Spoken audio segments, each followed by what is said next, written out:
Bounce forward. What's it about? It's about a man that just about didn't make it. And most of us would just give up and drift away. But Sam Cawthorn decided he'd fight. And during that fight, he came up with a process that can make others that have a crisis in their lives come out the other end smiling like he is on the cover of this book. It is a very good afternoon to Sam Cawthorn. Welcome to Newstalk ZB and welcome to New Zealand. Thank you very much. Great to be here. Now, look, we've been a little naughty. Sam and I have had a little chat before we've gone on air, and we started rabbiting. You could be a talkback host. Do you realise that? And a very good one. Yeah, thank you. Now, the story begins with a big car smash. I'm not going to say what's in the book. I haven't gone right through the book. I've got through the first couple of chapters, and it just stopped me in my tracks. That accident. Just tell our audience what happened. Well, I suppose I was in the prime of my life, 26 years old, had the mortgage, I was married, 2 kids, the whole lot, had a great job. And it was my fault. I was driving along one day there in Tasmania and fell asleep at the wheel. I veered over the other side of the road and the police said it was a 206-kilometre head-on collision with a semi-trailer truck. And so right there on the scene, my heart stopped for about 3 minutes. Obviously resuscitated. I was then put on life support for a week, in hospital for 5 months, and in a wheelchair for a year. So, yep, it was a crisis of, catastrophic proportions. You've lost the use of your right leg? Yeah, so my right leg physically doesn't bend at all, as well as obviously I lost my arm, my right arm above the elbow. And you have an amazing prosthesis. We'll talk about that in a moment. That's a bit of space-age technology. So in terms of lying in hospital, you're in a coma for days, but your mind didn't stop. Tell our audience about this. Yeah, it was quite interesting sort of being there in a coma, and I've never experienced anything like that before, but my wife was right there by my side because she actually got the call from the police guys sort of saying, come to the hospital. And her story is quite unique because she drove past the car on the way to the accident. So she actually saw the car when she was driving, when she was going past. So that was all, that's a whole nother story in itself. And then being there, sort of on life support, obviously for her it was quite a traumatic experience. But then I remember waking up, and at first I was in denial. I'm thinking, mate, this hasn't happened to me. I'll be fine. I'm going to wake up from this nightmare. And I didn't wake up, this was reality. And so actually I still remember the first time when my little girl came into the hospital. She was 4 years old at the time, and last time she saw Daddy, I was throwing her up in there with both arms. We were running, and then suddenly here I am lame in a bed with only one arm. Didn't know how she was going to react. And I remember when she first came into the hospital room, she ran up in the bed and, tears were just rolling down my face, and she jumped up in the bed and she goes, Daddy, Daddy, Daddy, did you have a car accident? And I said, yes. And she goes, Daddy, Daddy, did you lose your arm in the accident? I said, yes, I lost it. I lost my arm. And then she said to me, she goes, Daddy, the doctors, they couldn't find it anywhere. How much does that unconditional love drag you through that crisis? Oh, look, for me, without a doubt, and particularly having a death experience like I did, you get realigned to what really matters.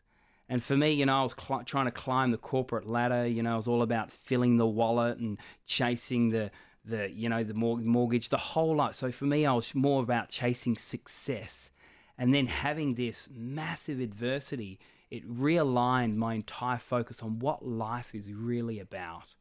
And, for me, it's family, it's the wife, it's what really creates meaning in my life. Now, the lines are open for you guys listening. I want Sam to share his story, and it's going to be captivated listening because I put my nose into this book, and in the book he actually says the little fingers came round the door first and then the peak. So a very, very intimate story. In terms of the accident, I want you very quickly to tell us, because in the book you're talking in terms of they couldn't tell where the car stopped and your body started, and the parts of your body stopped and the car started, and the guys had difficulty cutting you out. Yeah. So basically what happened, I had 6 broken ribs, lacerated liver, punctured kidney, Both of my lungs had collapsed at the same time. I broke my hip. I lost my entire quad on the road on my right leg, lost my kneecap, broke my fibula, ankle, and obviously then amputated arm.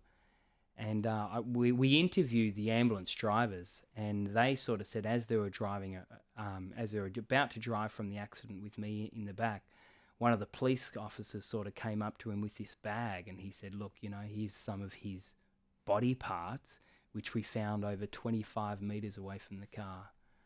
So that was like, even my elbow was, which is what they found. So yeah, the head-on with a semi-trailer truck at over 200 k's an hour, it was actually the truck driver thought I was committing suicide. Because if you think about it, here I am over the other side of the road going over 100 k straight into a semi-trailer truck. He thought I was committing suicide. Obviously I wasn't, but yeah, quite a unique.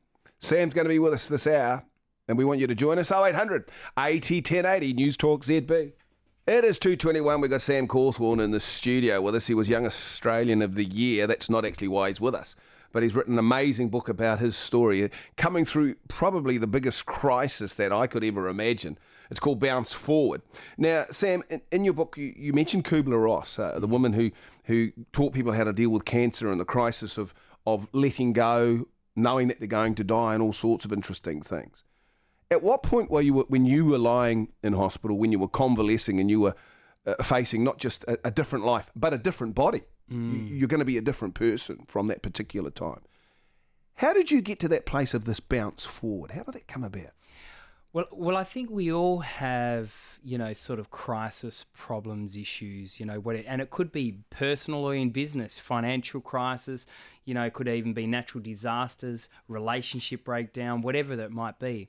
And we all hear this term bounce back. Look how we're bouncing back from the global financial, we're bouncing back. So for me, I'm thinking about this whole term bounce back, and it's quite interesting. My entire rehabilitation team, so my doctors, physios, occupational therapists, nurses, their whole sole focus for me was to bounce me back, was to get me back to that place of, the same job, same environment, etc. But for me, something had changed, not only physically, obviously losing an arm, but also emotionally, mentally, and even spiritually. So I was no longer focused on going back to where I was.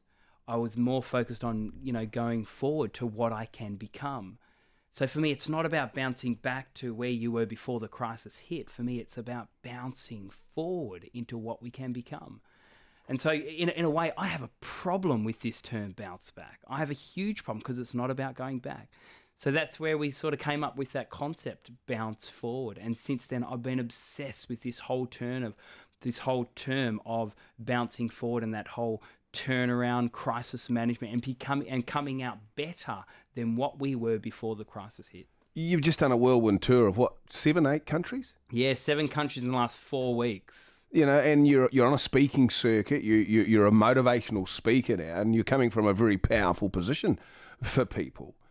How do people receive that message? Because most people do. It's like a tennis ball. Before you get it back in your hand, you've got to throw it at the wall, and it does bounce back. I mean, how do they receive the bounce forward? Well, I think one thing we need to realise is that stories transform us. I think the most powerfulest leaders in the entire planet are master storytellers. Even the greatest salespeople in the world are master, because stories disrupt our thinking. It makes us look at things in a different way. And so for me, I'm just and everyone's overcome adversity, but for me, I'm this story that people can relate to, and I tell it in a way that, we don't have to lose our arm or have a death experience, but to realize that things aren't really as bad as what they might seem. And so for me, I tell the story in a really powerful way, and also bring in music. So I'm one of the only people in the world that plays the guitar with one hand. And so it's a great sort of presentation that I do there. And now we do resilience workshops so anyone at all can bounce forward from their adversity.